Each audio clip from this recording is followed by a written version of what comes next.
in losing to both Arizona and New England, two at the time, 2-win teams, now having 3 wins in just a span of 5 days in Pittsburgh. It does appear the Steelers have sealed the first overall pick in the draft for the Chicago Bears through Carolina, unless there is something monstrous happening in the next 5 weeks, Tom. You know, I mean, that I believe we can say with closer certainty than anything else, you know?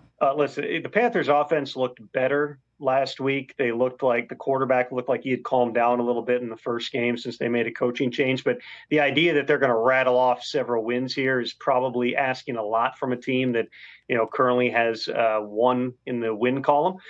So, yes, then that leads you to a lot of interesting discussions here in terms of what the Chicago Bears would want to do.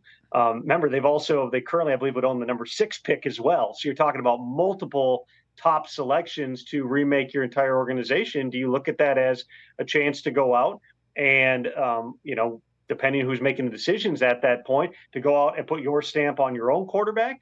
Do you potentially, depending on what happens with Justin Fields these next handful of games, could you convince yourself that maybe you don't need to take a quarterback up at the top, and instead you go another year with Fields and maybe you draft one later, or you conserve those resources and then use those other 2 top picks on other guys who can immediately help your team? I mean, the Bears have played better, Rich, on defense in particular over the past month. Montez Sweat has really made an impact. And if you're Matt Eberflus and Ryan Poles, you're saying, okay, listen, look, we needed to upgrade the rush. Look at the impact it's making. We need a little bit more time to get this thing right. There's interesting conversations that are going to happen there on a lot of different levels between George McCaskey and Kevin Warren and obviously Poles and Eberflus. And then it all is going to come down to the decisions they're going to have to make into February and March and April about what their plan is at the quarterback position. And then in turn, what some of those quarterbacks who potentially could be drafted up there decide to do and where they do and maybe don't want to go. Catch the Rich Eisen Show every single day on the Roku channel, 12 to 3 Eastern, for free.